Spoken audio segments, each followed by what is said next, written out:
this challenge. Well, not really about it. I mean, it's a interesting challenge, I would say. I got nominated by Small Engine Velocity, which I'll put a link to his channel down below. And that's a fast Civic right there. Look at that wing. Woo!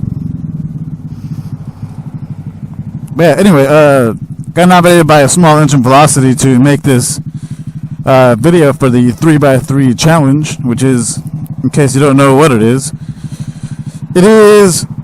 I believe, as far as what people know or don't know, 3 things that people don't really know about you. And a little explanation behind them, kind of. See if I can flip this lid a little bit here. There you go. Got a lot cooler air coming in. Because even though it is cold outside, it's still a little foggy and stuff inside my helmet. But back to the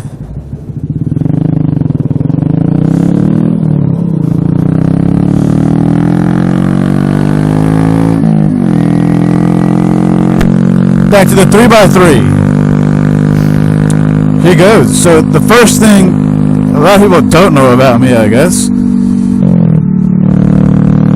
Well, I guess I'm going to say maybe 2005-ish. So it's about 13 plus years ago or whatnot.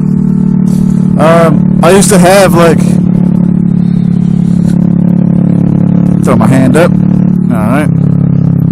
A bunch of cool cars, I guess you would say. Now, what were those cars? Well, one of them was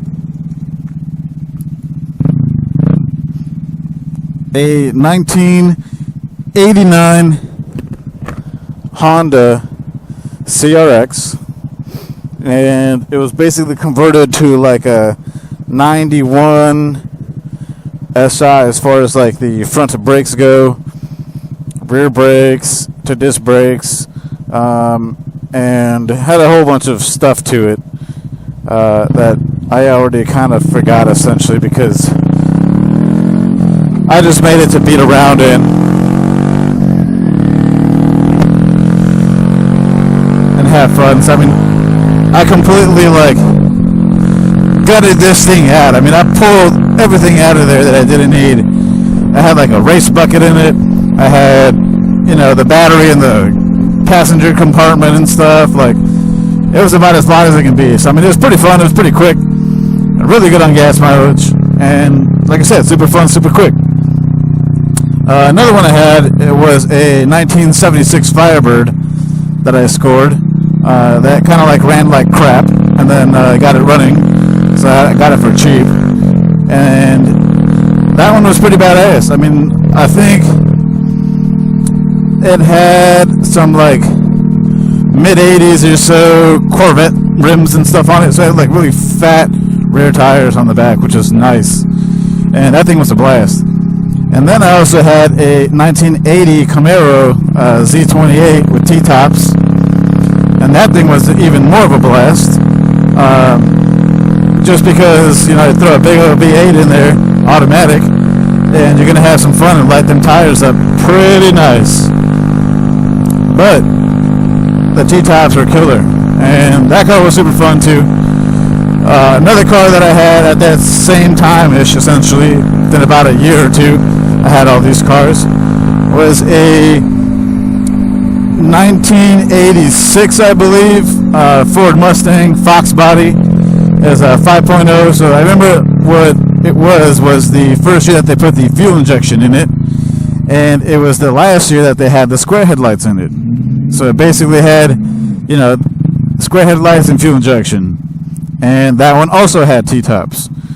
So that one was a super blast to drive as well, I should say. I don't say about ride anymore, but super blast to drive, super fun, really loud, really fast. So the 76 Firebird and the 80 Camaro were automatic, and then the CRX and the Fox body were a stick shift. So as you can tell, they're both pretty fun. had a lot of blasts with them, and I believe all of them had like, actually no, they didn't all have the same style garage rattle can paint job. It was just the CRX that had a rattle can garage paint job, and the 76 Firebird that had a rattle can garage paint job. 80 Camaro had the factory like black with the decal kit and all that stuff, and then the Fox body was also black. So pretty much all the cars I've had are black. So it explained why when I have this Grom, I bought it. It was that fluorescent yellow high-vis Grom, and now it's all black. Of course, rattle can job again. But anyway, back to the number one thing. I was backing up like cars and having fun and cruising and hitting the gas pedal and having a lot of noise and smoke come out the back and stuff, you know. So that was pretty fun. Another thing a lot of people don't really know about me, so I guess number two, is that I wear contact lenses and I'm pretty freaking blind. So there's only been, I think, 2 people in the history of ever that have been with me and riding with me when I've lost the contact lens.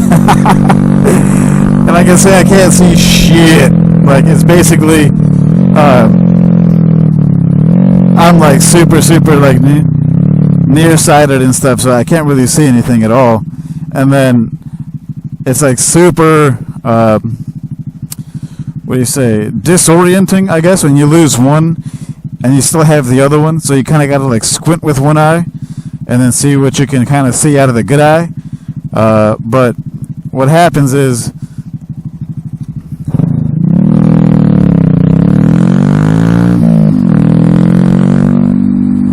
good old Conroe PD.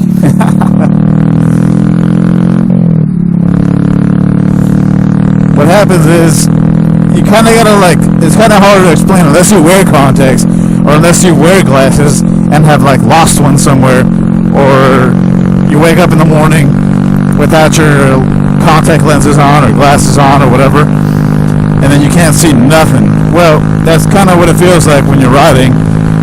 One of those times has been when I've been doing like over 100 on the closed course racetrack. Throw that in there.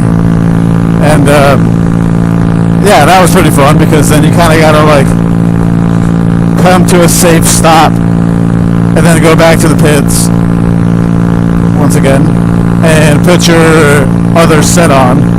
So I usually try to ride with like an extra set of contact lenses, just because you never know what might pop into your eye, and then you kind of like SOL, because who knows what you're gonna see if you don't have them in. So that's pretty interesting. I do want to get like LASIK surgery and all that, now that it's been like years and years and years advanced and all that. And everybody's had like millions and millions of practice sessions with everybody else, so I kind of do want to get that done. And as far as the third thing goes, so number 3, a factoid that people don't know about me, is that, and I wouldn't, okay, so I've popped wheelies in, I think, like 8 or 9 countries already, riding, and that's been super fun, just riding in the other countries in general. But the pop-in wheelies part, now they may not be the best wheelies, or the longest wheelies, or the whatever wheelies, but a wheelie's a wheelie, and that's just the way I look at it, until I get more practice and get some fatter wheelies in. Yeah, so that's pretty much, in U.S., Mexico, all the way to Panama and back and stuff, and there has been wheelies popped in all those countries, except Belize. I have not been to Belize yet, so I can't say that I popped wheelies in Belize. So I can't say that I've done it in every single country in Central America, since I am missing one, but that will happen at some point, I guarantee it. So that's it. Just a short video. 3x3 challenge thing. 3 facts. 1, 2, 3. It. Clutch. It. 1 finger. Gloves. 1 finger. Lever. Nobody behind me. I'm sure they're not looking at me all weird and stuff. But anyways, yeah, that's it. So for my 3 people that I nominate, if they haven't been already, I'm not sure because I've been kind of busy in the last couple of weeks. But I nominate Pink Maiden, so I'm going to link her channel below. The 3x3 challenge. I'm going to nominate MotoMantooth. Get him up on there. Some interesting facts, maybe factoids that we don't know. And then also, if I think he's in Houston sometimes, and sometimes in Corpus Christi. But Amazing AJ, so I'll put his link to his channel down below as well, and we'll go from there.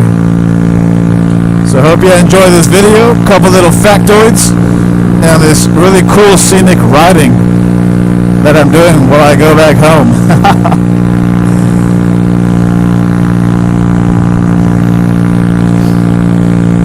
So if you're watching this for the first time, I do a whole bunch of random videos from like how-tos, riding, demo rides, traveling rides, group rides, you know, filming, documentary type things. So yeah, go ahead and hit the like button, subscribe. There's going to be a lot more coming out. And if you want to win some freebies in a lot of these videos that I do, just comment freebies below. Comment, I want some freebies. And that'll get you entered to win some freebies. From me, from Stay Riding, from Grom Gang, from pretty much anything and everything you want.